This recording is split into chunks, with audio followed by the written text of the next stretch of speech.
예수께서 그들의 악함을 아시고 이르시되 외식하는 자들아 어찌하여 나를 시험하느냐. 29절입니다.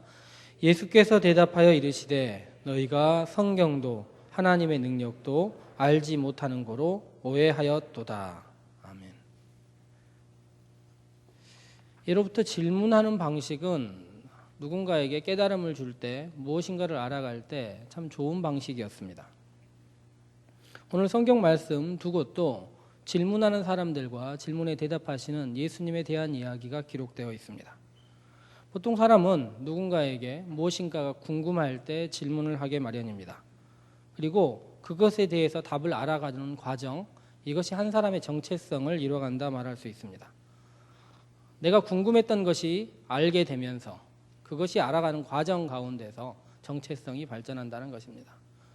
오늘 간증하신 우리 한상훈 성도님의 경우를 봐도 그렇습니다. 내 안에 성령님이 계신가, 성령님이 우리에게 어떻게 임하는가에 대한 깊은 고민들이 있다가 그 고민의 해결과 함께 신앙이 한 단계 성장한다 이야기할 수 있는 것입니다.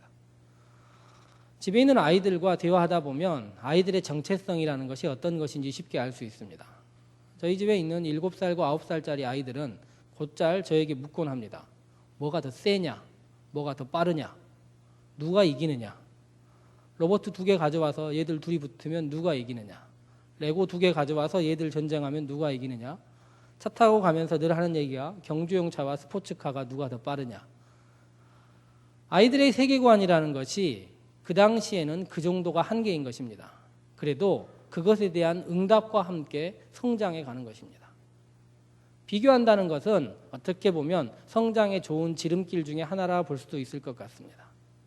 그런데 그런 질문만으로 사는 것이 아니라 우리들은 원초적인 고민들과 내면에 있는 갈등들 그리고 진리에 대한 탐구들을 하나씩 알아가면서 스스로에 대해서 그리고 혹은 신앙이 성장하는 경우들을 보게 된다는 것입니다. 그런데 꼭 그렇지 않을 수도 있습니다. 질문이라는 것이 나의 궁금함과 나의 본질 정체성에 대한 질문이기보다는 전혀 다른 의미의 질문일 수도 있습니다. 작년 겨울에 선거를 앞두고 3명이 나와서 토론회 하는 경우를 보았습니다. 그런데 그들이 하는 질문들의 의도는 상대방의 궁금한 것을 알아내기 위한 것이 아니라 전혀 궁금하지도 않으면서 잘못 대답하기를 바라면서 하는 질문들도 있다는 것을 알게 되었습니다. 게다가 그런 질문을 한 2시간쯤 하면 듣는 사람들과 질문을 하는 사람들이 얼마나 피곤한지 모릅니다. 우리들도 곧잘 그런 경우를 보지 않습니까? 질문에 대해서 답해야 되는 상황보다 이 질문을 한 의도가 무엇인지가 궁금한 상황들이 생기면 그것을 통해서는 신앙과 진리 그리고 정체성이 커가는 경우를 볼 수 없다는 것입니다. 오늘 성경에는 2가지 이야기가 나와 있습니다. 2가지 이야기 모두 다 제가 2번째 이야기한 질문의 방식입니다. 내용이 궁금하다기보다는 이 질문을 가지고 어떻게 하면 상대방을 올가매볼까 하는 2가지의 질문이 성경 가운데 나와 있습니다. 첫 번째 질문은 이렇습니다. 바리새인이라는 사람들, 이 사람들이 예수님께 물어본 것입니다. 다른 사람들을 보내서 물어봤다고 하지만 엄밀하게 이야기하면 그 사람들의 질문입니다. 뭐라고 질문을 했냐면 가이사, 시저, 즉 당시의 황제에게 세금을 바치는 것이 옳습니까? 옳지 않습니까? 라고 물었습니다. 세금에 대한 이야기는 오늘날 우리들에게도 많은 중요한 이야기지만 당시 시대 사람들에게는 세금의 문제는 생존의 문제였습니다. 우리는 삶의 질의 문제를 가지고 세금을 얘기하지만 당시 시대는 이스라엘 사람들이 흔히 하는 얘기 중에 세금이 너무 무거워서 11조를 낼 수 없다 할 정도였습니다. 그러므로 세금을 너무 많이 내서 먹고 살 수 없을 정도 되다 보니 세금을 내는 문제와 세금을 걷는 사람의 문제와 세금의 본질에 대한 질문들이 곧장 있었던 것입니다. 그런데 이 질문을 예수님께 한 의도가 무엇이며 주위에 있는 사람들이 이 질문을 어떻게 받아들였겠습니까? 예수님 나이가 당시 약 30세 정도 되었을 것이라고 이야기하는데 아마 예수님이 어린 시절에 약 30여 년 전에 이스라엘에서 있었던 일들을 알 것입니다. 당시에는 이스라엘 사람들이 대대적인 세금 반대 운동을 했었습니다. 세금 반대 운동을 한 결과가 어떻게 되었냐면 모조리 잡혀가서 십자가에 매달렸습니다. 세금을 내지 않겠다는 것은 로마를 인정하지 않는 것이고 이것은 정치적인 반항이라 생각했기 때문에 이것에 대한 얘기는 예수님으로서도 쉽게 할 수 없는 이야기입니다. 누가복음 성경을 읽다 보면 이런 얘기가 여러 번 나오는데 바리새인들은 돈을 좋아한다 이런 표현이 자주 나옵니다. 바리새인은 돈을 좋아하는지라 이런 표현들이 곧잘 나오는 것을 알 수 있습니다. 그리하여 그들은 두 가지를 같이 노리고 있었다 생각할 수 있습니다. 혹 예수님이 잡혀가든지 세금에 대한 이야기 때문에 문제가 생기든지 아니면 예수님이 서로 좋은 이야기를 해서 자신들의 세금이 감해지기라도 한다면 그것 때문에 이득을 볼 수 있다 생각하는 것입니다. 질문의 의도가 이랬습니다. 29절 말씀을 읽기 전에 나온 두 번째 질문은 이렇습니다. 사두개인이라는 사람들이 예수님께 와서 묻습니다. 이 사람들은 현세 중심적인 사고를 가지고 있었고 부활을 믿지 않았습니다. 부활을 믿지 않는 사람들이 부활에 대해서 궁금하다는 듯이 와서 물어보는 것입니다. 율법에 구약 성경에 정해져 있기를 이건 창세기부터 여러 번 나오는 이야기인데요. 만약 형제가 여럿이 있습니다. 표현에는 7명이라고 표현을 했고 적게는 2이라고 말할 수 있습니다. 예를 들어 첫째 형이 결혼을 한 다음에 부인하고 결혼을 했는데 아이가 없는 것입니다. 아이가 없는 상태로 죽으면 당시의 법이 어떻게 돼 있었냐면 둘째는 첫째 형수하고 결혼을 해야 되는 거예요. 의무적으로. 그런데 그 아이는 자신의 아이가 아니라 형의 아이가 되는 것입니다. 이렇게 했는데 성경 오늘 표현에는 7명이나 그렇게 되었다는 것입니다. 7명이나 그렇게 된 다음에 아무도 아이를 낳지 못하게 했다면 만약 부활한다면 누가 진짜 부인이냐는 것입니다. 그럴듯한 질문이지 않습니까? 아마 서기관들이 사두개인들이 이런 질문을 만들어냈을 것 같지는 않고 당시 시대에 이런 비슷한 일이 있었던 것 같습니다. 그리고 사두개인과 부활을 인정하는 바리새인들 사이에 이것에 대한 논쟁이 있었던 것 같습니다. 예수님이 이것에 대해서 오늘 성경 말씀에 이야기하는 것입니다. 예수님은 첫 번째 질문에 대답하십니다. 예수님은 놀랍게 뭐라고 이야기하시냐면 동전 하나를 가져와라 이야기를 하십니다. 당시에 사용되는 통상적인 로마 화폐에는 로마 황제들의 얼굴이 기록되어 있었습니다. 황제들의 얼굴과 황제들의 승전가가 기록되어 있었습니다. 그 황제를 기록되어 있는 동전을 가져와서 이 동전에 새겨져 있는 것이 무엇이냐라고 물은 것입니다. 그랬더니 그들이 대답하는 것입니다. 가이사가 그려져 있습니다. 예수님 뭐라고 얘기하시냐면 가이사의 것은 가이사에게 하나님의 것은 하나님께 돌려라. 더 이상 질문과 대답이 나오지 않고 그 상태에서 끝납니다. 두 번째 이야기 부활에 대한 이야기를 할 때 예수님이 오늘 성경 마지막 절 우리가 읽은 다음에 보면 이렇게 표현합니다. 아브라함의 하나님, 이삭의 하나님, 야곱의 하나님이라는 것입니다. 하나님은 세대를 넘어 계시는 하나님이고 우리의 상식과 이성을 넘어 계신 하나님이기 때문에 너희들이 성경과 하나님의 능력을 모르니까 현재의 상황을 짜가지고 이성과 경험에 맞춰서 부활 이후의 삶도 재단하려고 한다. 그러나 성경과 하나님의 능력을 안다면 그렇게 할 수 없을 것이다 라고 이야기하는 것입니다. 오늘 우리가 읽은 말씀 다음에 있는 22절과 33절에 보면 공통된 이야기가 있습니다. 그들이 뭐라고 그러냐면 예수님의 이야기를 듣고 모두 함께 놀라워합니다. 깜짝 놀랐다는 것입니다. 그런데 그게 그냥 끝입니다. 놀라긴 했는데 더 이상 다른 얘기가 없고 그대로 끝난 것입니다. 본질을 이야기해도 정말 제대로 된 이야기를 전해줘도 와, 말 잘하네, 잘 피해가네 이 정도 생각하고 말아버린 것입니다. 말씀을 준비하면서 22절과 33절을 반복해서 읽으면서 말씀이 우리들에게 알려주려는 것이 무엇일까 하는 생각을 여러 번 했습니다. 정말 이것이 끝일까? 예수님이 순환을 앞두고 십자가를 앞두고 사람들과 나눴던 이야기가 그냥 놀람 이거 하나에만 의미가 있을 것인가 생각해 본 것입니다. 아니라면 어떤 것이 있을까 하고 읽은 말씀이 오늘 읽은 17절과 29절 말씀, 18절과 29절 말씀입니다. 예수님이 그들이 외식했다 표현하고 계십니다. 겉과 속이 다르다 이야기하시는 것입니다. 그러므로 예수님의 말씀에 적혀 있는 단지 그 이야기 속에 있는 것들이 무엇인가를 한 번은 생각해 보아야 된다는 것입니다. 예수님은 성경도 하나님의 능력도 그들이 모른다고 그랬습니다. 그렇다면 우리가 겉과 속이 다르지 않게 성경과 하나님의 능력을 알려고 노력하는 마음을 가지고 말씀을 읽는다면 어떤 것인가 하고 보았습니다. 늘 그렇듯이 본문의 말씀은 앞과 뒤에 더 큰 의미가 있을 때가 있습니다. 1절부터 14절 말씀에 보면 예수님이 하신 비유가 있는데 14절 말씀에서 큰 깨달음을 얻었습니다. 14절 말씀을 함께 성경을 펴고 계시니 한번 읽어보도록 하겠습니다. 14절 같이 한번 읽겠습니다. 시작.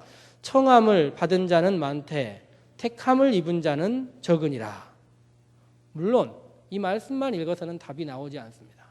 이 말씀의 본질적인 의미와 그 다음으로 이어진 말씀은 무엇이냐면 질문을 하는 사람은 많되 진정한 답을 원하는 사람은 적다는 것입니다. 이 자리에 오는 사람이 많지만 예수님께 묻는 사람은 많지만 진정한 답을 요구하는 사람이 많지 않다 이야기하는 것입니다. 그러니 우리가 이제 질문을 하는 것은 자유입니다. 이곳에 오는 것은 자유고 예수님께 묻는 것은 자유입니다. 그렇다면 질문을 한다는 것 자체에 멈춰 있을 것이 아니라 더 본질적으로 알아야 할 것이 무엇인가를 알아야 한다는 것입니다. 질문을 한다는 것은요, 단순하게 얘기하면 정체성의 문제지만 더 깊이 들어가서 얘기하자면 자신의 본질과 존재에 관한 이야기입니다.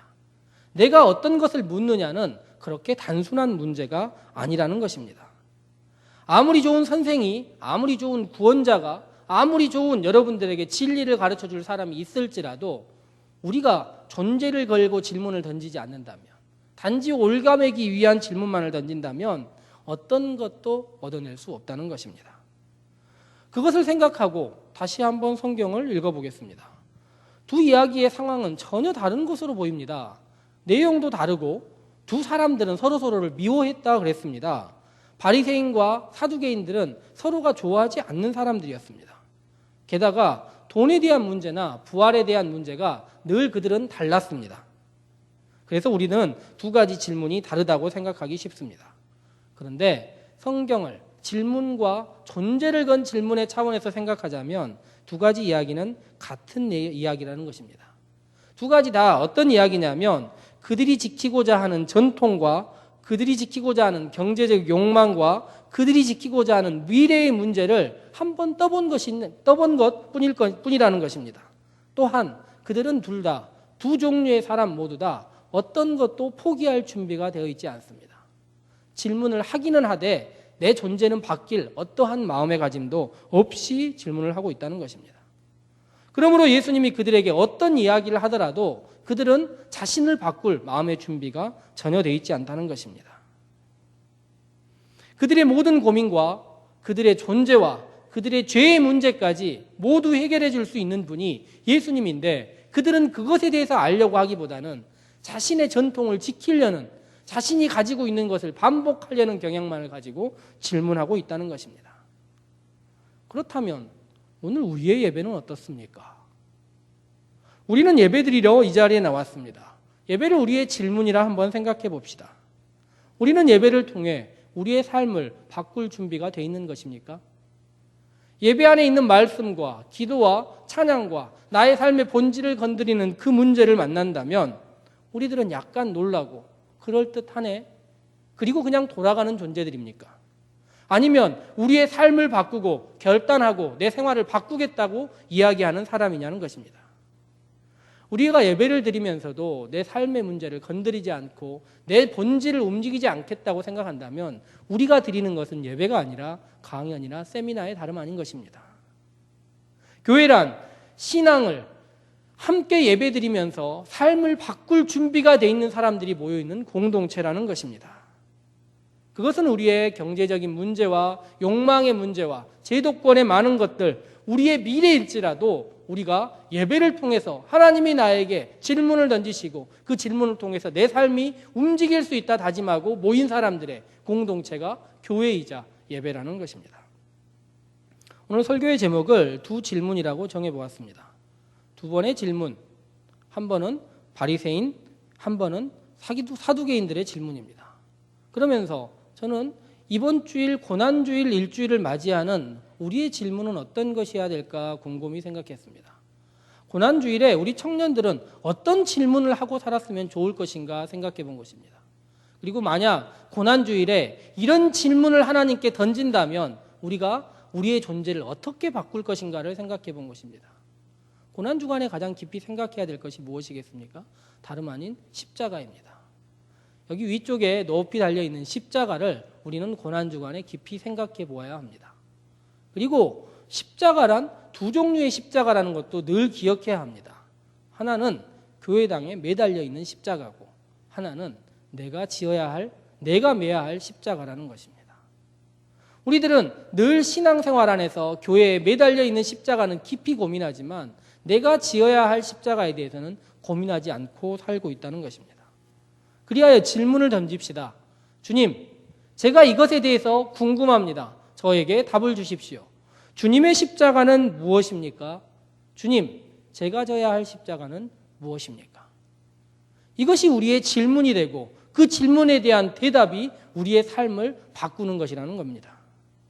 그리고 그 질문은 우리가 그냥 가십적으로 그냥 오늘 성경에 있는 사람들처럼 흥미 위주로 던지는 것이 아니라 우리의 존재를 가지고 던지는 질문이어야 합니다. 그 두 질문이 우리의 삶을 바꿀 수 있기 때문입니다. 오늘 우리들은 예배드리러 이 자리에 나왔습니다. 그러나 우리가 혹시라도 예배드리면서 우리의 존재를 바꿀 준비가 되어 있지 않다면 이 시간 함께 기도했으면 좋겠습니다. 주님, 제가 십자가를 일주일간 고민하며 주님의 십자가와 제가 져야 할 십자가를 고민하며 이번 일주일을 살아가 보겠습니다. 주님, 그것에 답해 주십시오. 그리고 고난주간 일주일을 맞이하면서 주님의 십자가와 내가 져야 할 십자가를 고민하는 성도들에게, 청년들에게 주님은 응답해 주실 것입니다. 그리하여 우리의 존재를 바꾸시고 우리를 새롭게 하시고 나 한 사람뿐만 아니라 우리의 공동체 또한 바꿔주실 것이라는 겁니다. 같이 한번 기도하실 때 우리의 마음을 모으고 주님의 십자가와 내가 져야 할 십자가 이 두 개의 질문을 바리새인과 사두개인이 아니라 우리의 입술로 고백하면서 주님께 일주일을 나가는 우리 모두 되었으면 좋겠습니다. 같이 한번 기도하시겠습니다. 사랑의 하나님 감사합니다. 우리에게 종려주의를 주시고 주님을 환영하는 마음을 주신 것을 감사합니다. 그러나 종려주일 이후에 우리에게 던져야 할 두 개의 질문이 있음을 다시 한번 생각합니다. 주님의 고난을 생각하며 그 십자가의 의미, 우리를 위한 사랑의 의미를 다시 한번 기억하게 하시고 내가 해야 할 나의 십자가의 의미를 다시 한번 기억하는 우리 모두 되게 인도하여 주시옵소서. 그리하여 청년의 때 고민한 십자가의 본질과 내 삶의 십자가의 의미가 우리 일생의 존재를 바꾸게 하시고 그리하여 주님 닮은 공동체에 주님 닮은 각자의 개인 될 수 있도록 주님 함께하여 주시옵소서. 예수님 이름으로 기도합니다. 아멘.